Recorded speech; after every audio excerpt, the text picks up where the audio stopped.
Circuivo et immolavo in tabernaculo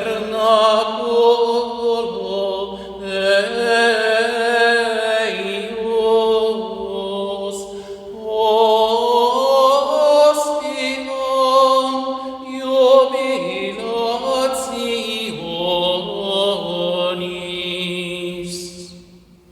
Cantabo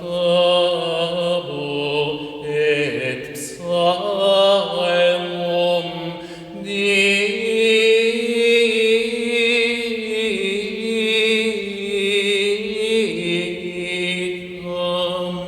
Domino.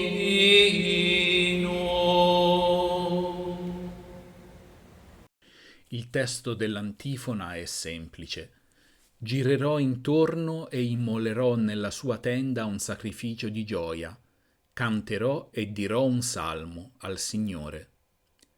La melodia gregoriana offre tuttavia una serie di suggerimenti interpretativi e di rimandi scritturali che ancora oggi riescono a parlare al nostro cuore e accendono una luce su quanto, durante la comunione, stiamo facendo e su chi stiamo ricevendo. Proverò a indicare qualche spunto di riflessione, partendo proprio dall'esame dei neumi che un antico compositore ha tracciato con il suo calamo, registrando sulla pergamena ciò che già veniva cantato e meditato. La melodia, che è nel sesto modo, inizia da Fa nella versione del graduale Novum che ho seguito per il canto, o da Do nella versione del graduale triplex che risulta trasposta per evitare bemolli indesiderati. E dopo una clivis e un torculus torna di nuovo al Fa o Do. Una vera e propria rappresentazione in musica del girare intorno, del circum ire. Girare intorno all'altare è segno di adorazione e di culto. Ed ecco che in testo e in musica l'autore gregoriano ci invita innanzitutto ad adorare colui che stiamo per ricevere. In tabernaculo troviamo una liquescenza diminutiva e ripercussioni, una tristrofa, tutte su sillabe non accentate.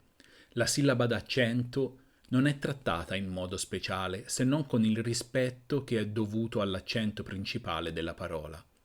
Questo quasi a indicare che tutta la parola è importante, la tenda che presso gli ebrei accoglieva l'arca e il tabernacolo delle nostre chiese sono la casa di Dio fra noi. Anche Eius è trattato con una certa importanza.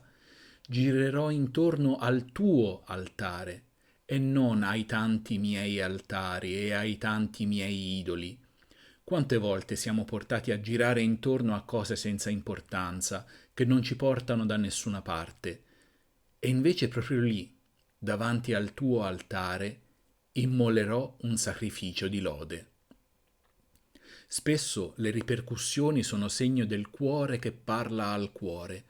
Possiamo anche interpretare la presenza della tristrofa come un suggerimento del fatto che, se è vero che il sacrificio perfetto è offerto sull'altare, possiamo tuttavia offrire un sacrificio di gioia anche nel nostro cuore, con le nostre azioni, con i nostri pensieri, con le nostre preghiere e, perché no, con il nostro canto.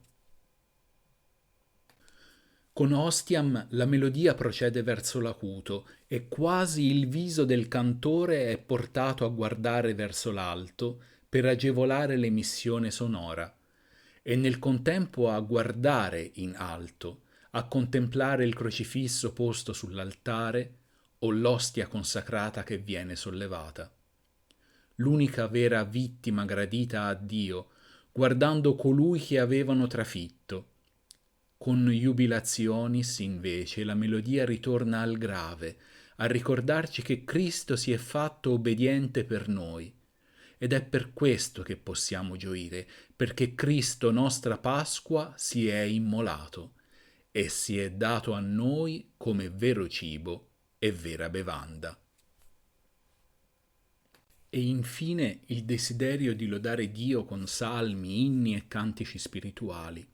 Cantabo e psalmum sono trattati non semplicemente, ma con varie liquescenze che suggeriscono di prestare non solo attenzione alla pronuncia della parola, ma anche musicalità alla melodia che si scioglie in dicam con una serie di melismi, trattati con sequenze di valori allargati e non. La frase canterò e dirò un salmo al Signore corrisponde quindi davvero a un canto di ringraziamento e di lode. Qui mi fermo. Questa breve e imperfetta analisi del brano gregoriano qui proposto apre una molteplicità di interpretazioni, di rimandi, di suggerimenti. Auguro pertanto a tutti e a ciascuno di poter scavare più a fondo nella parola che si fa canto.